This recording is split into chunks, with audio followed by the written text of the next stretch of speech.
फिर से वही सपना देखा? उसका कॉल आया था फिर से? हाँ, और वो भी ताऊ जी के सामने। सुभाष, कल सुबह तक मेहरा जी का ऑर्डर किसी भी हालत में भिजवाना है। जी भैया, लगभग सब कुछ अच्छे से तैयार है। दीदी, पढ़ाई अच्छी चल रही है ना? जी पापा, कुछ दिन में एग्जाम्स हैं। रात के 10 बजे। अदिति, जा बेटा फोन उठा।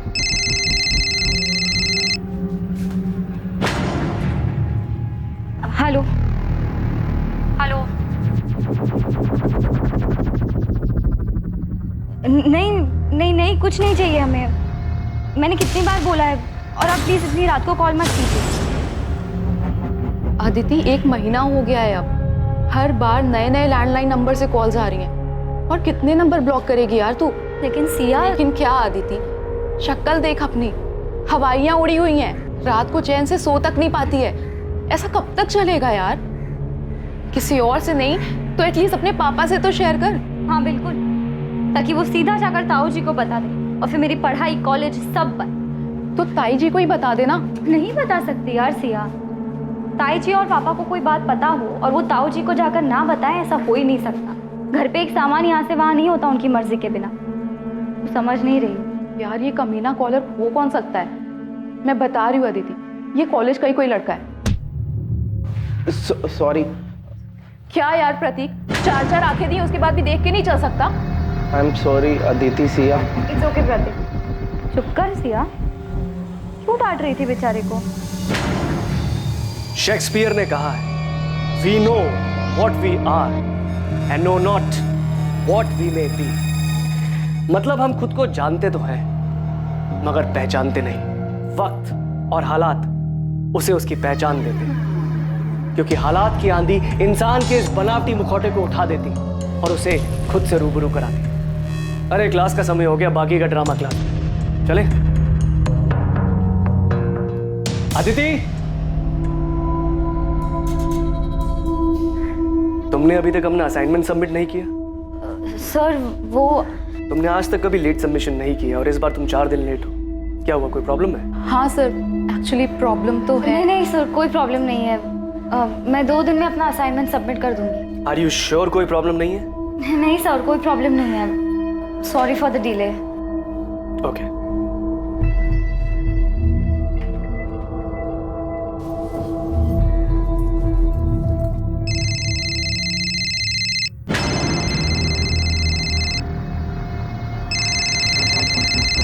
बेटा अदिति, फोन तो मेरा बजा, तुम क्यों चौंक गई? लाओ दो फोन। हेलो, हाँ पार्सल भिजवा दीजिए। हाँ हाँ ठीक है, चलेगा। बेटा अदिति, तो ठीक है ना?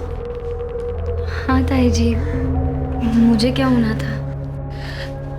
तेरे ताऊजी और मैंने तेरी माँ से प्रॉमिस किया था, उन्हें वचन दिया था कि हम तेरा ख्याल रखेंगे। मैं तेरे साथ हमेशा हूँ।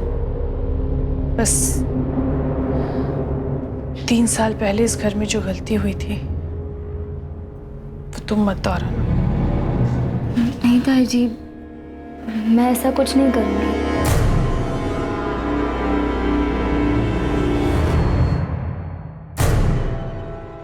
ठाकुर साहब मिले थे, वो अपने छोटे बेटे विकास के लिए लड़की ढूंढ रहे, आदिति के बारे में पूछ रहे थे। तो मैंने उन्हें आदिति की फोटो दिखाई जो उन्हें पसंद है।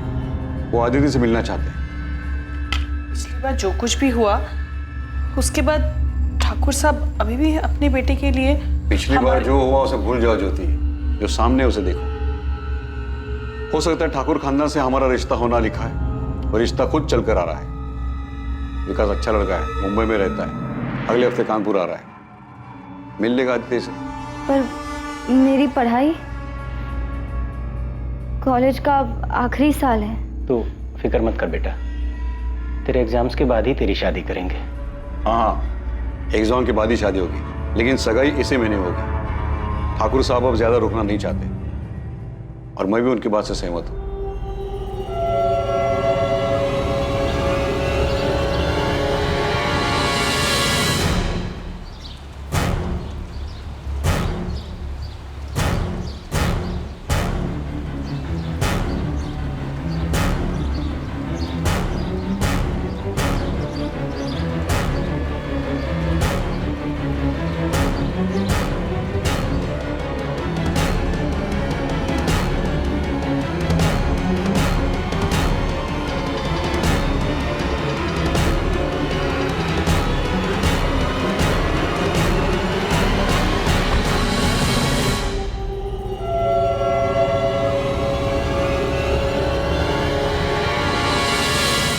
जानती तो है, ताऊ जी के साथ कोई बहस नहीं कर सकता। उन्होंने कहा है तो शादी होकर रहेगी। मैं तुम्हारी जगह होती तो भाग जाती। ये सब कहना आसान है, और वैसे भी किस्मत में जो लिखा है उससे कौन भाग सकता है। प्रतीक, यहाँ क्या कर रहे हो? सर वो नोटिस, ये नोटिस 1 महीना पुराना है, आप पढ़ रहे हो उसे? तो वो मैंने देखा नहीं था। चलता हूँ सर मैं।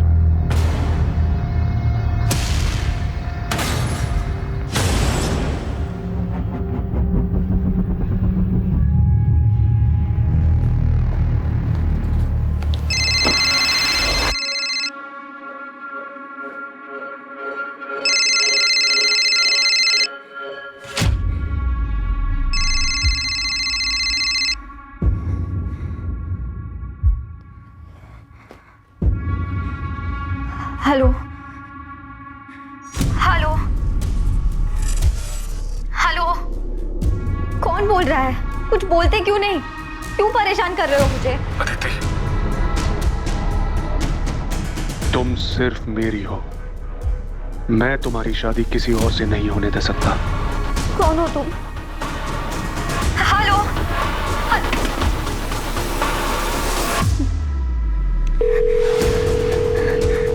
हेलो, हाँ अभी फिर से फोन आया था। इस बार धमकी दे रहा था कि किसी और से शादी नहीं करने देगा। अब बहुत हो गया, इस बार कुछ ना कुछ तो करना ही पड़ता है। मैं बाद में बात करती हूँ। बाय।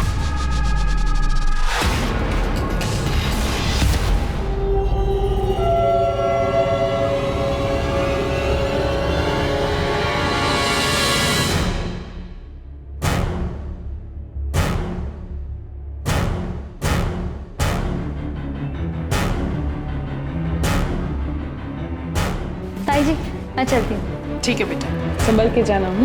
बाय। बाय।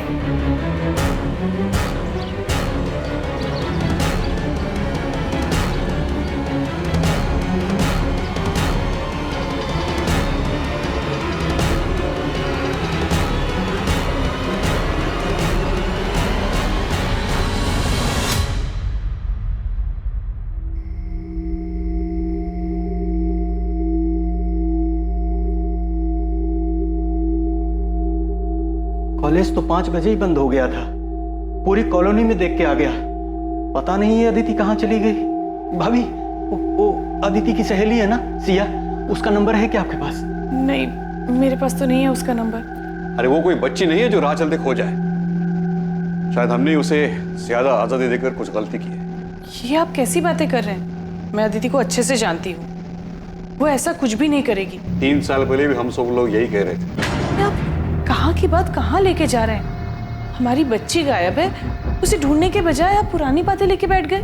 मुझे लगता है हमें पुलिस के पास जाना चाहिए। सुभाष, इतनी जल्दी में फैसला लेना ठीक नहीं है। सुबह तक रुकते, पुलिस के पास जाएंगे तो बात बढ़ेगी। पर भैया सुबह तक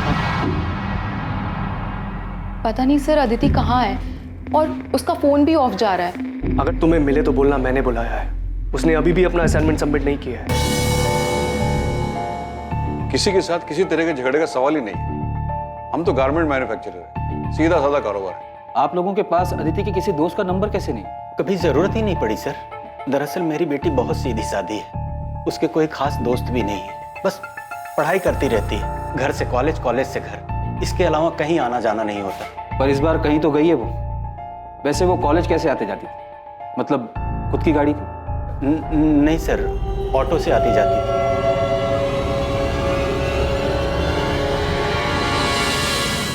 हम अदिति की फोटो आसपास के थानों में भेज रहे हैं, उसके कॉल रिकॉर्ड्स भी मंगवाए, जिससे पता चल जाएगा कि उसने लास्ट बात किससे की।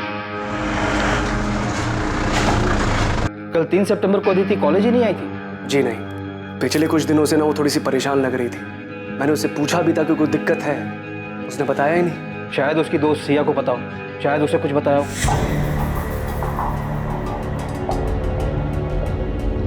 सिया, अदिति कल से मिसिंग है। अगर तुम इसके बारे में कुछ भी जानती हो तो बेझिझक होकर इंस्पेक्टर साहब को बताओ। सर अदिति को पिछले 1 महीने से ब्लैंक कॉल्स आ रहे थे। क्या? हाँ सर, और उसने इस बारे में अपने घर पे किसी को कुछ भी नहीं बताया था, क्योंकि उसके घर वाले बहुत पुराने ख्यालात के हैं। पर सिया, जब मैंने तुम लोगों से पूछा था कि ऐसी कोई दिक्कत है तो कम से कम मुझे तो बताना चाहिए था। सिया, कोई अंदाजा ऐसा कौन कर सकता है? कॉलेज का कोई हो सकता है? हाँ सर, मुझे भी ऐसा ही लगता है। इनफैक्ट मैंने अदिति को कई बार बोला था कि कोई कॉलेज का ही होगा। तुम उसकी दोस्त हो, हमेशा उसके साथ रहती हो। कुछ तो नोटिस किया होगा तुमने कि अदिति को कोई लड़का लाइक करता हो, उसके आसपास घूमता हो। नहीं सर, अदिति ज़्यादा लड़कों से बातचीत नहीं करती थी। इनफैक्ट वो किसी से भी ज़्यादा बातचीत नहीं करती थी। विनीत जी, मुझे क्लास के सारे स्टूडेंट से बात करनी होगी, शायद उन्होंने कुछ देखा हो, और क्लास के सारे स्टूडेंट की नेम लिस्ट चाहिए होगी। जी। सिया, अदिति कॉलेज कैसे आती जाती? ऑटो में? वैसे तो ज़्यादातर लोग ऑटो से ही आते जाते हैं, लेकिन मैंने अदिति को कई बार प्राइवेट टैक्सी करते हुए देखा है।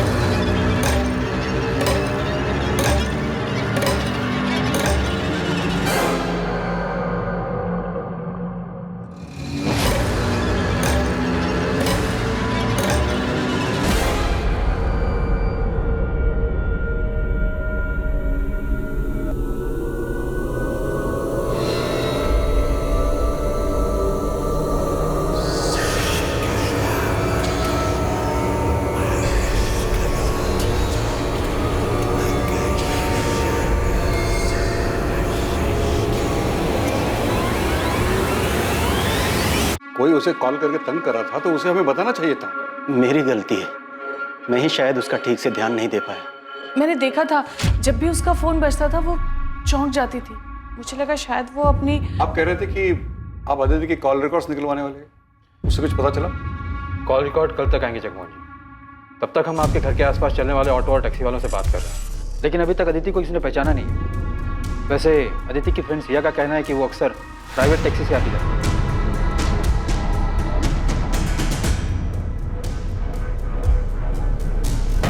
अब वो टैक्सी से जाए ऑटो से क्या फर्क पड़ता है? फर्क पड़ता है, और इस बात से भी फर्क पड़ता है कि आप लोगों को उसके दोस्तों के बारे में कुछ पता नहीं, और ये भी नहीं पता कि वो कॉलेज कैसे आती जाती है।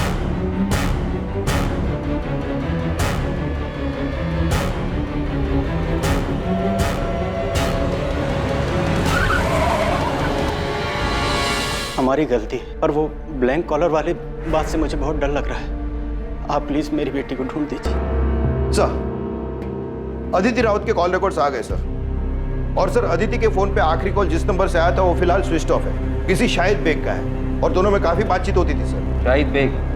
लेकिन इस नाम का तो कोई स्टूडेंट अदिति की क्लास में नहीं है। और ये पिंक नंबर किसके?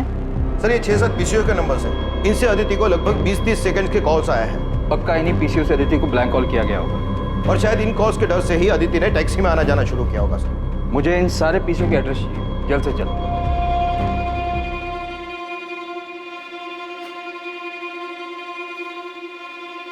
सुभाष, मैं जानता हूं तुम पर क्या बीत रही है। मेरा रवैया सख्त है, इसका यह मतलब नहीं कि अदिति की मुझे परवाह नहीं, और मेरी भी तो बच्ची है। गलती मेरी है भैया, मैं उसे समझ नहीं पाया। उसकी माँ की मौत के बाद मुझे उसका ज्यादा ख्याल रखना चाहिए, उसे बोलने तक का मौका नहीं दे। अगर ऐसा करते तो शायद वो उन ब्लैंक कॉल्स के बारे में बता देते। मैंने शायद उसे पहचानने में भूल कर दी, उस पर शक किया। मुझे लगा वो भी हमें धोखा देकर भाग गई, लेकिन मैं किसी भी हालत में उसे घर वापस लाकर ही रहूंगा। तब ये रोड का पीसीओ है। अब 4 घंटे पहले कौन आके गया मुझे याद नहीं है। हाँ साहब, सीसीटीवी लगवाया ना, आजकल क्या मालूम कब जरूरत पड़ जाए। ये तारीख है, इस टाइम के बीच के सारे सीसीटीवी फुटेज चाहिए मुझे सर। 6 पीसीओ में से सिर्फ 2 जगह सीसीटीवी। और सर, एक पीसीओ से 21 अगस्त को कॉल आया था अदिति को रात को 11:15 बजे, और दूसरे पीसीओ से 31 अगस्त को कॉल आया था रात को 10:35 पर। आई होप हमें वो कॉलर दिख जाए।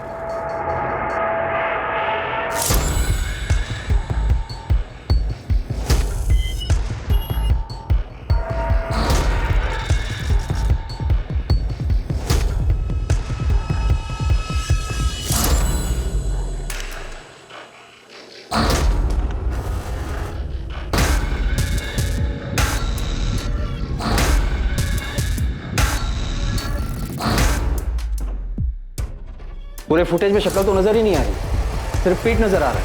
काफी शातिर मालूम पड़ता है, कैप पहन कर आया था। जी सर। हाँ सर, मैं अभी आती हूँ। ध्यान से देखना सिया, चेहरा नहीं दिख रहा है, पर शायद बॉडी लैंग्वेज से तुम पहचान जाओ।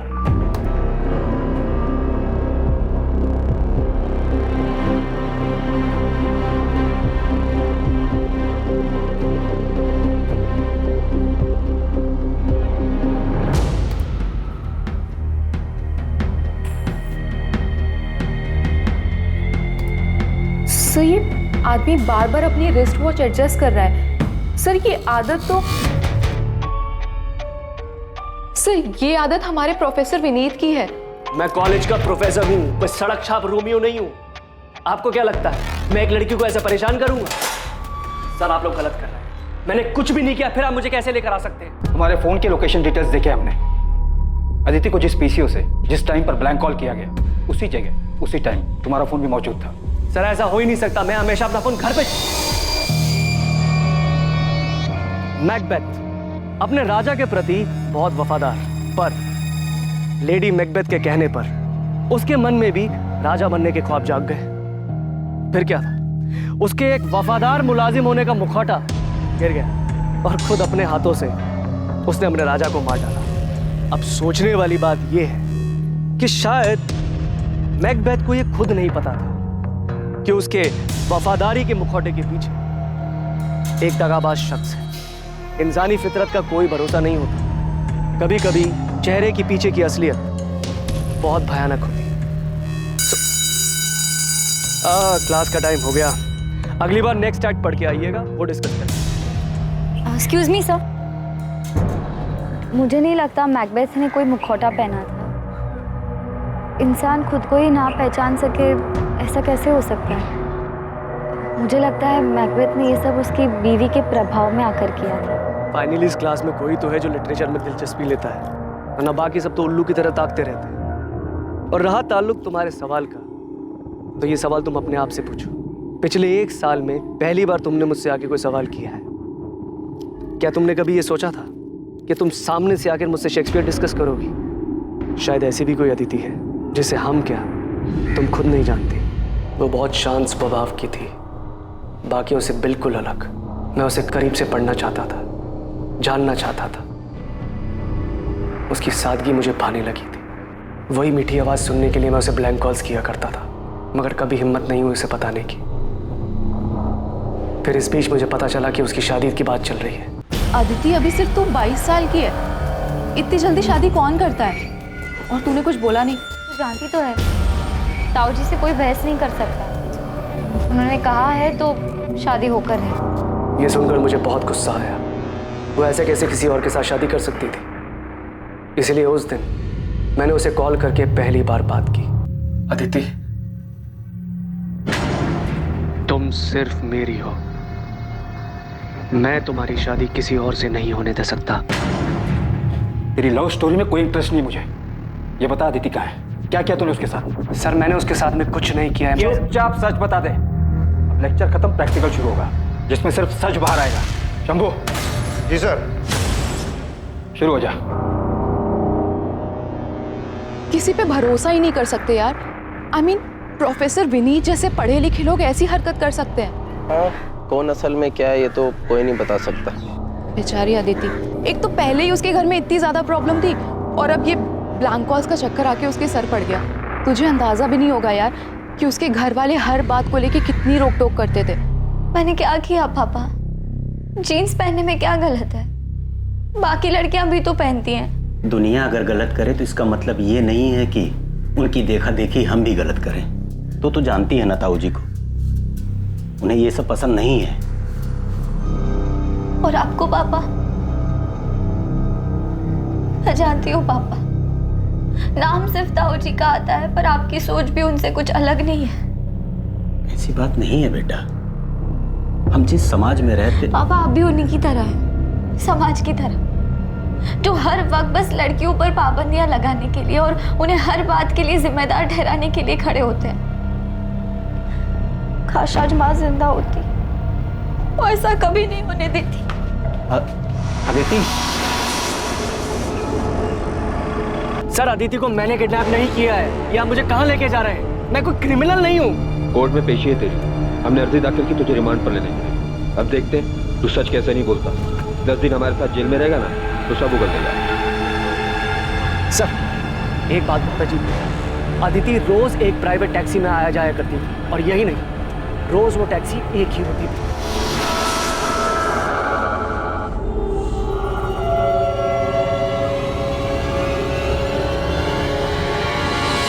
प्राइवेट टैक्सी, मालिक सबका एक है। देख प्रोफेसर, तू बच्चों को भले ही कुछ भी पढ़ाता, यहाँ हमें पढ़ाने की कोशिश मत करना। सर मैं सच बोल रहा हूँ। अक्सर कॉलेज खत्म होने के टाइम पर मैं गेट पे खड़ा रहता था अदिति को जाते हुए देखने के लिए। तब मैंने कई बार देखा वो व्हाइट कलर की प्राइवेट टैक्सी में ही जाया करती थी। शायद मेरा ध्यान हमेशा अदिति पर था, इसलिए इस बात पर कभी ध्यान नहीं गया। काफी झूठ बोल रहा है प्रोफेसर, कहानियां सुनाने में माहिर है सर। एक लीड मिली है, चेक तो करना पड़ेगा। 4 दिन हो गए अभी तक अदिति अपने घर वापस नहीं लौटी। और वैसे भी प्रोफेसर विनीत के कॉल रिकॉर्ड साफ है। तुम खबरी आसिफ से बात करो, बोलो कि एक व्हाइट कलर की प्राइवेट टैक्सी है जिस पर मालिक सबका एक है लिखा हुआ, उसके बारे में पता करें। जी सर। आसिफ को बोलना कि कॉलेज के आसपास पता करें, टैक्सी रोज वहीं जाती है।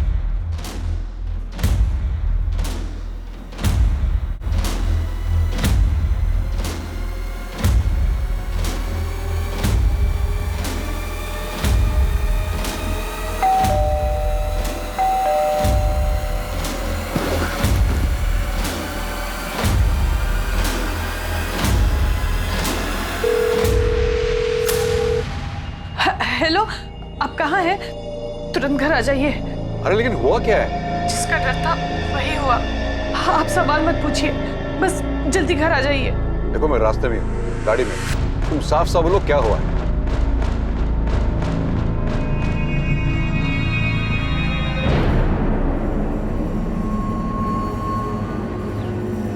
सर ये गंगा शंकर टैक्सी मालिक।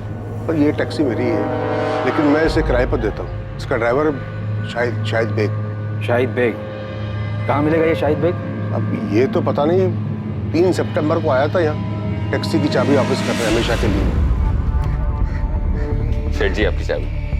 ऐसे अचानक क्या हुआ? कोई दिक्कत है? नहीं सेठ जी, मैं सब कुछ और करना चाहता हूँ, यहाँ से दूर। दूर मतलब अपने गांव जा रहे हो? नहीं, मुंबई। ये बोलकर वो चला गया और उसके बाद मेरी उससे कोई बातचीत नहीं हुई सर। शाहिद का कोई एड्रेस है आपके पास? शायद वहाँ से कुछ पता चले। हाँ, शायद जिस बस्ती में रहता है वहाँ का एड्रेस है मेरे पास। सर अदिति के फोन पे आखिरी कॉल किसी शाहिद बेग का ही था। ये वही होगा, नंबर क्रॉस चेक करो। अदिति और शाहिद में देर रात तक लंबी बातें होती थी, पर यह समझ में नहीं आ रहा है कि अदिति एक टैक्सी ड्राइवर से इतनी क्यों बात करे। साहब ये रहा शाहिद का पता हुआ, उसका फोन नंबर।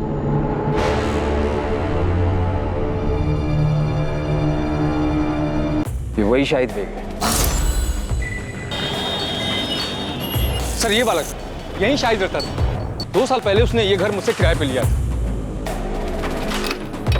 आइए सर।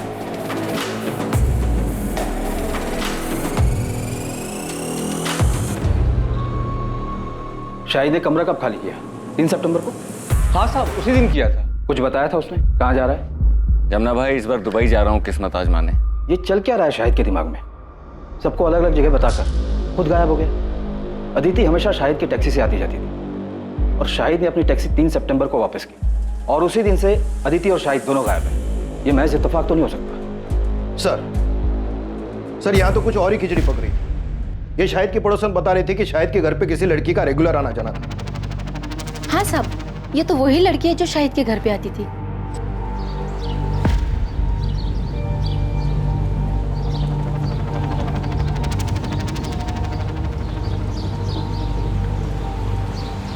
सब ये लड़की का और शाहिद का चक्कर चल रहा था। पर सब एक बात बोलो, ये दोनों साथ में बहुत खुश दिखते थे और ये लड़की तो शाहिद को बहुत प्यार करती थी। सब खुशी खुशी उसके घर का सारा काम कर लिया करती थी।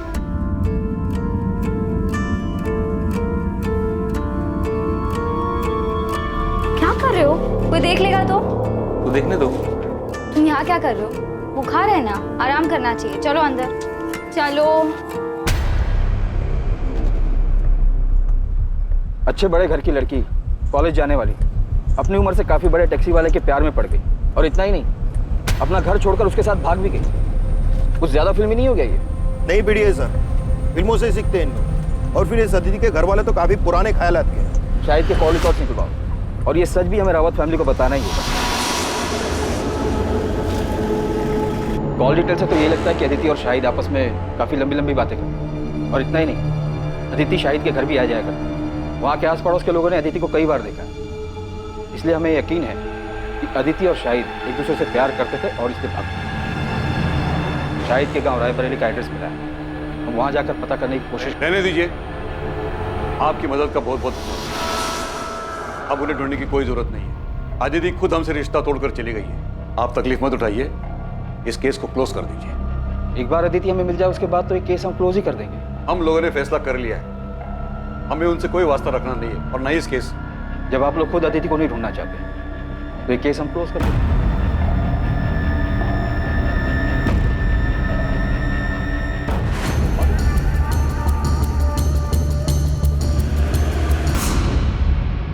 सब विक्टिम का गला घोटा गया है, कपड़े भी फटे हुए हैं, शायद रेप किया गया है और लाश को उस बोरी में लाया गया है।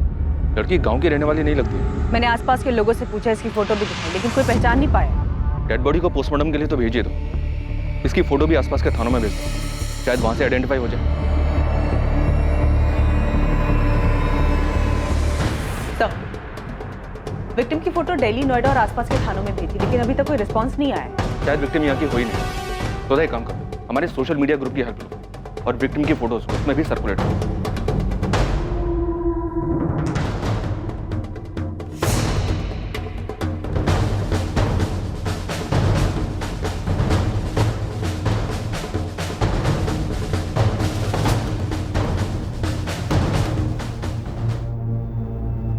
सोनाली, अरे कहाँ हो भाई? लेट हो रहा है यार, मुझे जल्दी लाओ।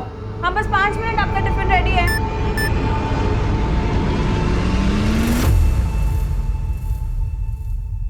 ए सोनाली, मेरा टिफिन रेडी हुआ कि नहीं? क्या हुआ?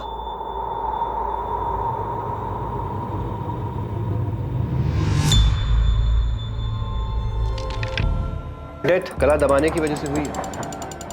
रेप? विक्टिम सेक्सुअली एक्टिव थी।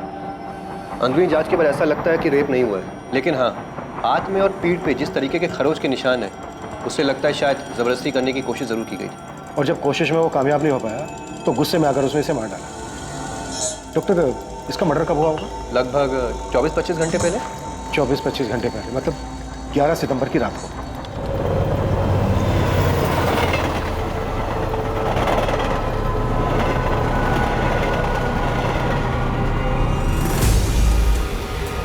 ऐसे नहीं, ऐसे बना, ठीक है? आजा। बस करो भी, बतख जैसे मुंह बनाना। ये कपड़े पहन ले सोनाली, तेरे पापा आते ही होंगे। आप आओ, हमारे साथ फोटो खींचो। अरे मैं कहाँ? बैठो यहाँ पे। अरे मुझे नहीं आता ये सब। जी, हमारी फोटोज ही नहीं है साथ में। देखो सिर्फ आपको बस ऐसे करना। कैसे? ऐसे, ठीक है? आओ।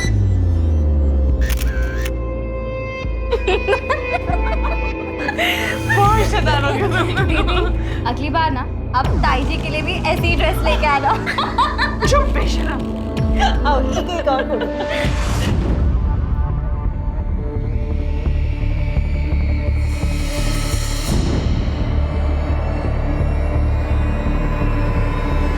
ये मेरे चाचा जी सुभाष रावत की बेटी है सर। हमारा घर कानपुर में है। अदिति वहीं रहती थी। आपने अपनी फैमिली को इन्फॉर्म कर दिया? नहीं सर, हिम्मत नहीं उन्हें फोन करने की। पिछले 3 सालों से कोई बातचीत नहीं है हम लोगों के बीच में, क्योंकि मैंने भागकर भानु से शादी की थी। वो आखिरी बार था जब मैंने उसे देखा था। आप हमें अपना कानपुर का एड्रेस दे दीजिए और अपने घर वालों के फोन नंबर्स, हम इन्फॉर्म कर देंगे।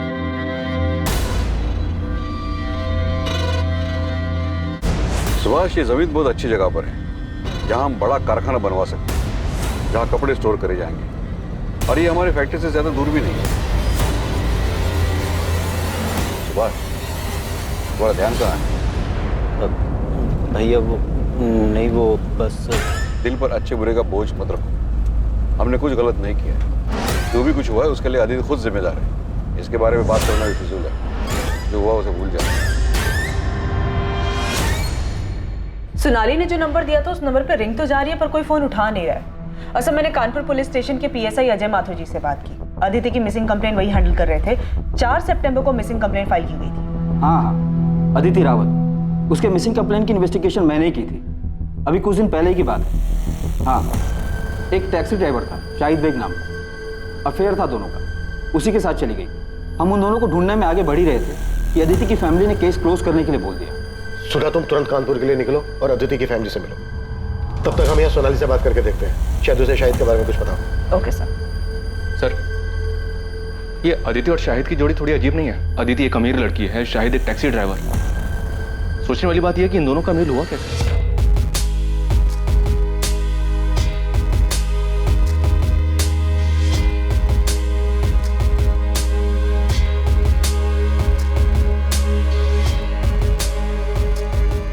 आइए मैडम, बैठिए। नहीं, आप जाइए, मैं ऑटो ले लूंगी। मैडम, आप ऑटो का किराया दे देना। बहुत देर से देख रहा हूँ, दूर दूर तक कोई ऑटो नहीं है। आप ऐसे ही धूप में खड़ी हैं। आपको भी ऑटो का इंतजार नहीं करना पड़ेगा और मुझे भी सवारी मिल जाएगी। बैठिए ना।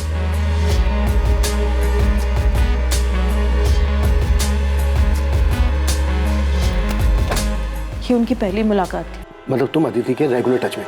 हाँ सर, अभी इसी साल हमारी बातचीत शुरू हुई थी। घर से भागने के बाद बड़ी हिम्मत करके मैंने उसे फ़ोन किया था। उसने घर पे किसी से नहीं बताया था कि हम लोगों के बीच में बात होती, क्योंकि मेरे पापा यानी अदिति के ताऊजी बहुत ज़्यादा स्ट्रिक्ट हैं सर, और कोई उनकी मर्जी के खिलाफ जाए ये उनको बिल्कुल पसंद नहीं था। सोनाली, तुमने लव मैरिज की थी, कोई गुनाह नहीं किया था। लेकिन सर, मेरी पापा की नज़रों में ये किसी गुनाह से कम नहीं है। अदिति एक पढ़े लिखे रईस परिवार से थी। ये समझ में नहीं आ रहा है कि वो एक टैक्सी वाले के प्यार में कैसे आ गई। सर, ये बात मुझे भी बहुत अजीब लगी थी।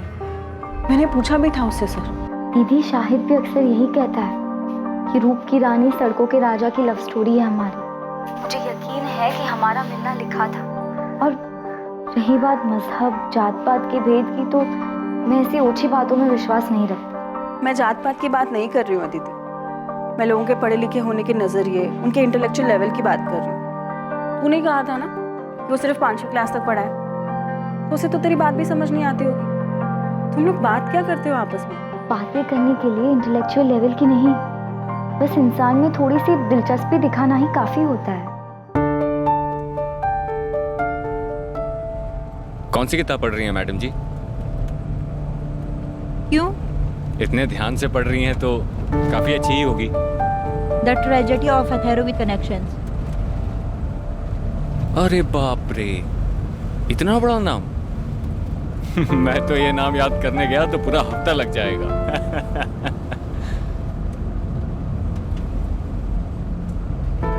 मुझे भी किताबें पढ़ने का शौक था बचपन में, लेकिन वो अरमान कभी हकीकत नहीं बन पाया। क्यों? अब्बा का इंतकाल हो गया था बचपन में। इससे पहले कि कुछ समझ पाता, कंधे से स्कूल बस्ता हटाकर सर पे बोझ डाल दिया गया। घर चलाने के लिए अम्मी की मदद करनी थी, तो तब से लेकर अभी तक वही करता चला आ रहा हूँ। मतलब उसने तुझे अपनी दुख भरी कहानी सुनाई और तेरा दिल पिघल गया? मैंने उस पर तरस खाकर उसे पसंद नहीं किया है, बल्कि उसके आने से मुझे पहली बार कोई ऐसा मिला जो बिना किसी मतलब के, बिना किसी उम्मीद के मुझ में दिलचस्पी दिखा रहा है, जो मुझे वक्त देना चाहता है, मुझे सुनना चाहता है। और दीदी, आपको पता है शाहिद बहुत ही जिंदा दिल इंसान है। ना कुछ हुआ है उसके साथ, मगर फिर भी हंसता रहता है और हमेशा मुझे हंसाने में लगा रहता है।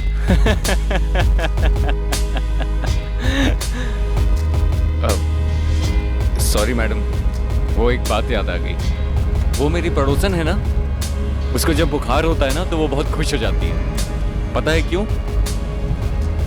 उसे लगता है वो बहुत हॉट लग रही है।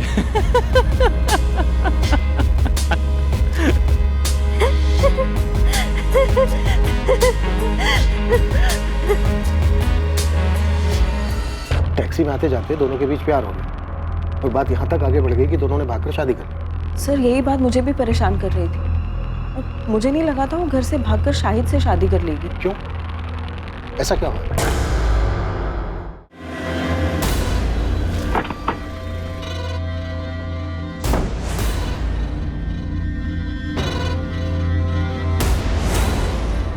वो टैक्सी वाले शाहिद ने मेरी अदिति को मार दिया। इन्वेस्टिगेशन चल रही है सुभाष, लेकिन एक और पॉसिबिलिटी ये है कि शायद शाहिद को भी मार दिया गया होगा। लेकिन मुझे पूरा यकीन है कि उसी कमीने ने अदिति को मारा होगा। मैंने उसे तभी पहचान लिया था जब वो दोनों शादी करके यहाँ आए थे हमारे पास। क्या आप लोग पहले से जानते थे कि उन दोनों ने शादी कर ली? शाहिद पहले से शादीशुदा था, तो फिर अदिति उसके साथ भागी क्या? सर, यही बात तो मुझे समझ नहीं आ रही है। अदिति ने कहा था कि शाहिद ने उसके साथ धोखा किया है। शाहिद ने मुझे धोखा दिया है दीदी, मैं उसके लिए सब कुछ छोड़ने को तैयार थी, उसने मुझे अंधेरे में रखा। छोड़ो, काम करने दो।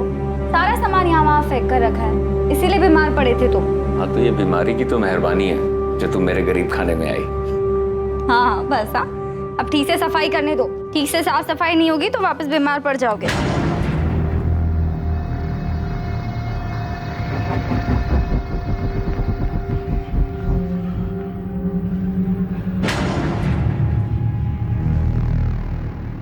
अदिति, मेरी बात सुनो। जो तुम सोच रही हो ना वैसा बिल्कुल नहीं है। मुझे कुछ नहीं सुनना। मैंने पहली बार किसी पर भरोसा किया, दिल से सच्चा प्यार किया, और तुमने बदले में मुझे क्या दिया? तुमने मेरा भरोसा तोड़ दिया। अदिति सुनो, मेरी बात सुनो। अदिति, अदिति। पिछले 1 महीने से मेरी अदिति से बात नहीं हो पाई थी सर, इसीलिए इस सब के बाद उन दोनों के बीच क्या हुआ मुझे नहीं पता सर। पर अदिति की बातों से ये जरूर लगता था कि वो शाहिद से बहुत ज्यादा प्यार करती है। कौन सा प्यार? साफ साफ दिख रहा है कि उसने अपनी चिकनी चुपड़ी बातों में अदिति को फंसाया और भगाकर शादी करके ले आया हमारे पास। उसने सोचा कि शादी करेंगे तो हम कुछ बोलेंगे नहीं और वो घर जमाई बन के बैठेगा। कब आए थे यहाँ मिलने के लिए? गायब होने के 5 दिन पहले। मतलब 8 सितंबर को? जी, अदिति आशीर्वाद लेने आई थी शाहिद के साथ। मेरी तो कुछ समझ में नहीं आया, इसलिए मैंने तुरंत इन्हें फोन किया। देखो मैं रास्ते में हूँ, गाड़ी में। तुम साफ साफ बोलो क्या हुआ है? अदिति आई है शादी करके। मुझे तो कुछ समझ ही नहीं आ रहा था कि मैं क्या करूं। अदिति, ये सब क्या नाटक है? क्या चल रहा है? ये कौन है लड़का? जी, मैं शाहिद बेग, टैक्सी चलाता हूँ। हम दोनों एक दूसरे से बहुत प्यार करते हैं और नई जिंदगी शुरू करने से पहले आप लोगों का आशीर्वाद चाहते हैं। मैं आपसे वादा करता हूँ कि मैं आपकी बेटी को बहुत खुश रखूंगा। पापा प्लीज एक बार मेरा साथ दे दीजिए पापा। सच में शाहिद से बहुत प्यार करती हूँ। इतना बड़ा कदम उठाने से पहले कम से कम एक बार तो बता देती।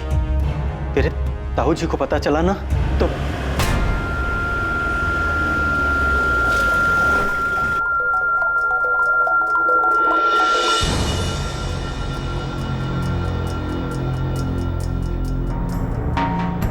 सुभाष, इनसे कह दे यहां से चले जाए।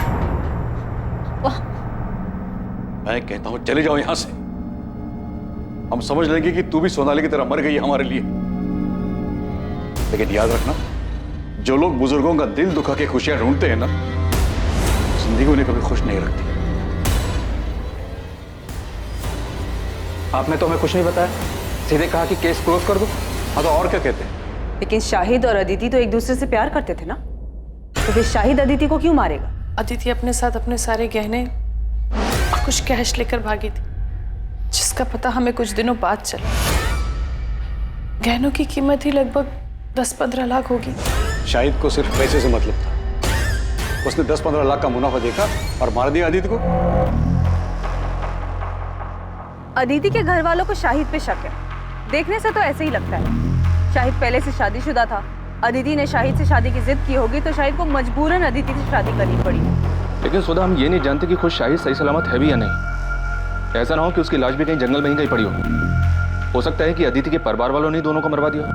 आपको ऐसा क्यों लगता है सर? ऐसा हमें नहीं, अदिति के ताऊ जगमोहन की सगी बेटी सोनाली को लगता है, क्योंकि उसके साथ भी कुछ ऐसा ही हुआ था। सर, जब मैं और सोनाली घर से भागे थे तब इनके पापा ने हमारे पीछे गुंडे भी भिजवाए थे। गुंडे?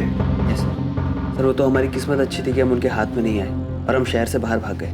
सोनाली, तुम्हें सच में ऐसा लगता है कि तुम्हारे पापा अदिति को चोट पहुंचा सकते हैं?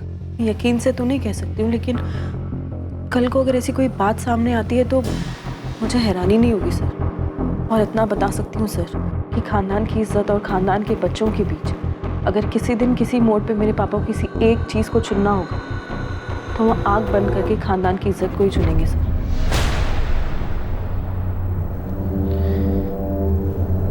अदिति की बॉडी कल सुबह मिलेगी।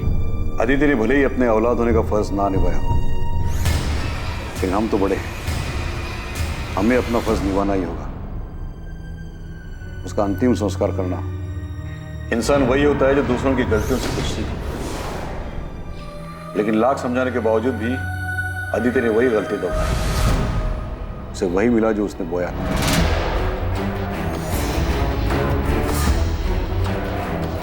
अब आप उसे क्यों कोस रहे हैं? वो तो जिंदा भी नहीं है। जिंदा नहीं है क्योंकि उसने परिवार और इज्जत को छोड़कर एक मक्कार का हाथ थामा था।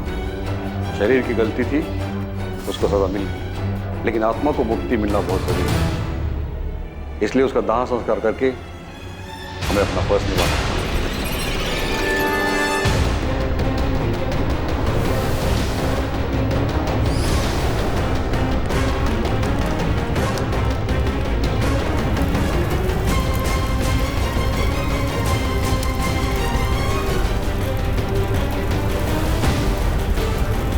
हमें सबसे पहले ये पता लगाना है कि इस वक्त शाहिद कहाँ है। क्या सबके पीछे उसी का हाथ है, या फिर वो खुद एक विक्टिम? सर, जहाँ अदिति की लाश मिली उसी जंगल वाले एरिया में हम लोग शाहिद की डेड बॉडी को भी सर्च करें। शायद कोई जंगली जानवर उसे अंदर खींच कर ले गया। अगर खुद शाहिद मर चुका है तो फिर साफ साफ ये ऑनर किलिंग का केस बनता है, और ये काम अदिति के ताऊ जगमोहन और उसके पिता सुभाष का हो सकता है। शक इसलिए भी हो रहा है क्योंकि जगमोहन की बेटी सोनाली को भी अपने पिता पर भरोसा नहीं है। वैसे इन लोगों के अलावा और किसका काम हो सकता है? प्रोफेसर विनी, कानपुर के पीएसआई अजय माथुर बता रहे थे इस प्रोफेसर के बारे में। फाइनली इस क्लास में कोई तो है जो लिटरेचर में दिलचस्पी लेता है, वरना बाकी सब तो उल्लू की तरह ताकते रहे। अदिति से एक तरफा प्यार किया करता था, ब्लैंक कॉल भी किया करता था, यहाँ तक कि सर उसने धमकी भी दी थी अदिति को किसी और से शादी ना करने की। और जब कॉलेज वालों को इसके बारे में पता चला तो उसे कॉलेज से निकाल दिया गया। इस वक्त कहाँ है विनी? माथुर साहब बता रहे थे कि कॉलेज से निकाले जाने के बाद वो अपने घर में ही बंद। क्या करता बेचारा ओथेलो? प्यार में जलन होना स्वाभाविक है, वो अपने प्यार को किसी और के साथ नहीं देख सकता, इसीलिए उसने खुद उसको।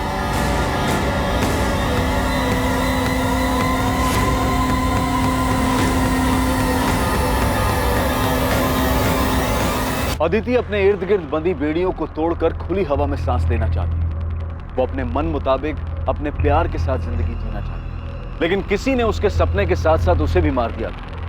प्यार के नाम पर अदिति की बलि चढ़ाई गई। अपनेपन का मुखौटा पहनकर किसी ने उसके साथ विश्वासघात किया था, धोखा किया था। लेकिन इस धोखे के पीछे आखिर था कौन? उसका अपना पति शाहिद, जिसके लिए उसने सब कुछ छोड़ दिया था, या फिर उसके अपने पिता और उसके ताऊ जी जिन्होंने उसे बचपन से बड़ा किया था, या फिर ये काम किसी और का था? कोई ऐसा जिसने अपनेपन और दोस्ती का मुखौटा पहनकर यह खेल इतनी अच्छी तरह से खेला कि अदिति को भी उसके भयानक इरादों की भनक तक नहीं लगी। इन सारे सवालों के जवाब लेकर हम हाजिर होंगे कल रात 10:30 बजे इस केस के दूसरे और आखिरी भाग में। जय